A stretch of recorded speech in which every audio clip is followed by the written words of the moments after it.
Algunos de los seguidores de Cristo son fríos, porque lo siguen por obligación o tradición o costumbre, pero no muestran interés por encontrarlo ni por saber lo que Él quiere. Te pregunto, ¿tú por qué sigues a Cristo? Bienvenidos a Evangelio y Arte con el Padre Chesco. Quiero contarles que una vez nos reunimos un grupo de sacerdotes para contar nuestra experiencia vocacional. Y me llamó mucho la atención la historia de uno de mis compañeros que decía que él simplemente que estaba en sus últimos años de estudio de secundaria y entró una vez a una misa en semana. Y el sacerdote predicó ese día que Dios necesitaba sacerdotes, que cada vez había mucha gente que necesitaba quien lo guiara en las cosas de Dios, que por eso él pedía el favor de que si alguno en la iglesia podía escucharlo y sentía que yo lo estuviera llamando a ese sacerdote, le dijera que sí. Y mi amigo miró y no había nadie en la iglesia capaz porque el menor tenía 60, 70 años. Y entonces él descubrió que todo el mensaje que el sacerdote estaba haciendo era por él, para que él fuera un ministro de Cristo. Sería muy bueno contar cómo fue que los primeros apóstoles siguieron a Cristo. Al día siguiente, Juan se encontraba de nuevo allí con 2 de sus discípulos. Fijándose en Jesús que pasaba, dijo: «He ahí el Cordero de Dios». Al oírle hablar así, los 2 discípulos siguieron a Jesús. ¿El día siguiente de qué? Lleva 3 días Juan Bautista anunciando a Cristo, es la primera semana del Señor, y el día anterior había dicho: este es el Cordero de Dios que quita el pecado del mundo. Y de pronto ve a Jesús que pasa, y entonces le muestra a sus 2 discípulos y les señala: este es el Cordero de Dios. Es muy extraño que al ser más querido por todos nosotros, que es el Señor Jesús, le digan Cordero, o sea, lo traten de animalito, de animal. ¿Pero por qué? En el primer libro de la Biblia se menciona que Dios le había pedido a Abraham que sacrificara a su hijo. Y Abraham, con mucho dolor, estuvo dispuesto a hacerlo. Le tocó hacerlo por la fe y el amor que le tenía a Dios. Tenía que sacrificar lo que más quería, que era su hijo. Y con su hijo la promesa de una gran descendencia, como las estrellas del cielo, como las arenas del mar. Todo se iba a ir porque Abraham tenía que escoger entre el Dios de la promesa o la promesa que Dios le había hecho.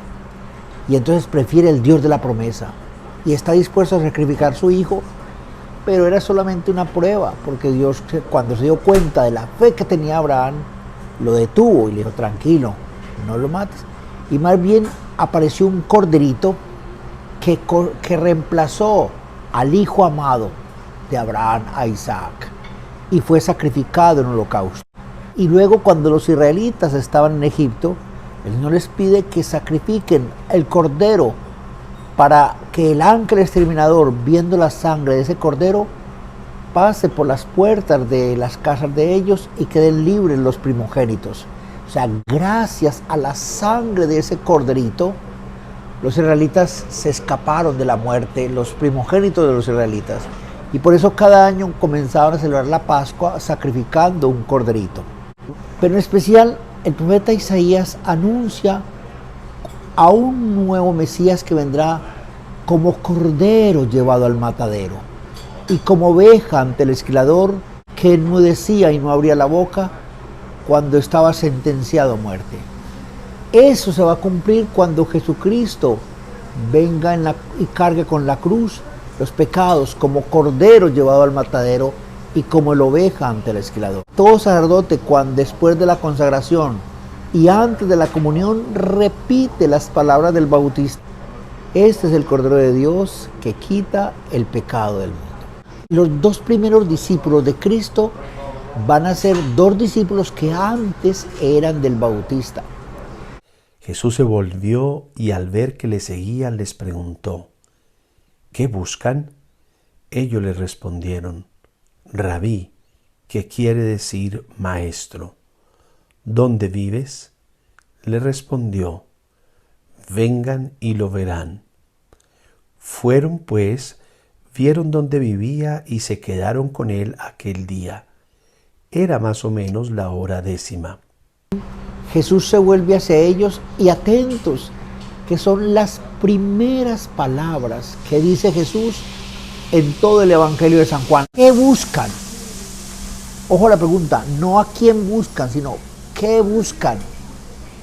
Y ellos contestaron, Rabí. Qué bonito, o sea, Jesús les pregunta, ¿qué buscan? Y ellos responden, ¿a quién buscan? O sea, buscan es un rabí, pero es raro que se diga rabí, se traduce en español como maestro. Se ve que es importantísimo que ellos estaban buscando un guía, el guía de la vida. No un maestrico, no un profesor, sino un rabí. Pero luego viene una cosa bien rara. Jesús pregunta, ellos dicen rabí y luego preguntan, ¿dónde vives? ¿Cómo así? Están preguntando es por Jesús y le preguntan dónde vive, pero viven con un verbo que en griego que significa habitar, permanecer, estar. Es un maestro, o sea, ¿dónde estás? ¿En qué estás? Es mucho más que simplemente dónde habitas, es mucho más, es el verbo de morar, de la presencia del Señor que puso su tienda entre nosotros. Y Jesús le responde, vengan y lo verán. Cuando nosotros le preguntamos a Jesús, ¿dónde vive?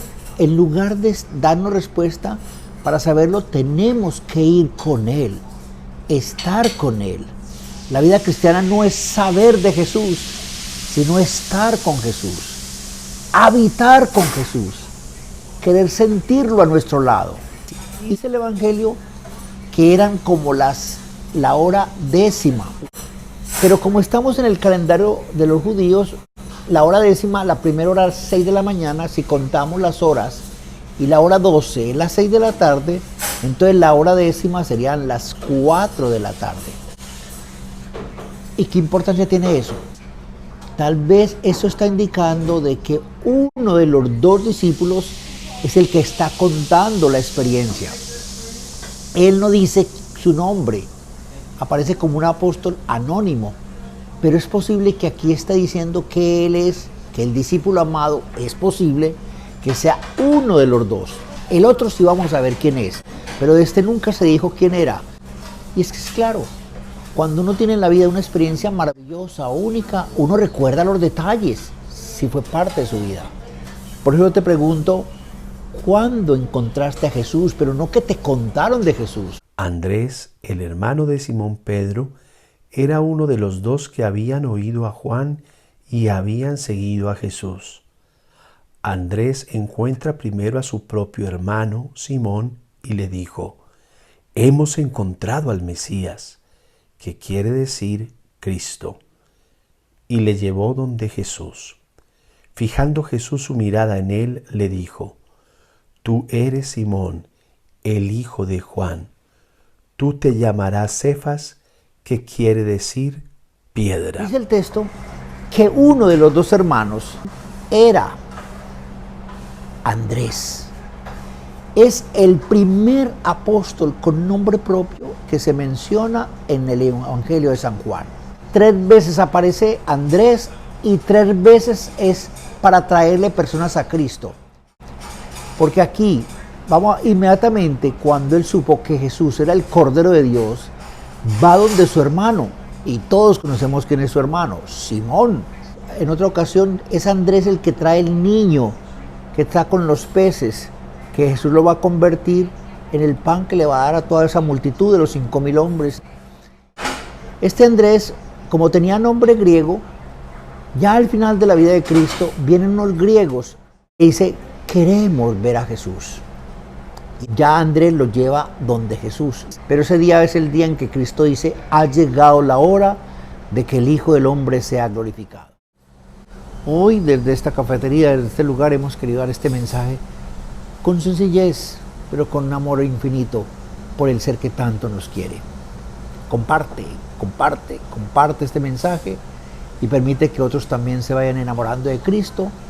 Tal vez tú eres el Andrés que el Señor necesita para que su iglesia continúe.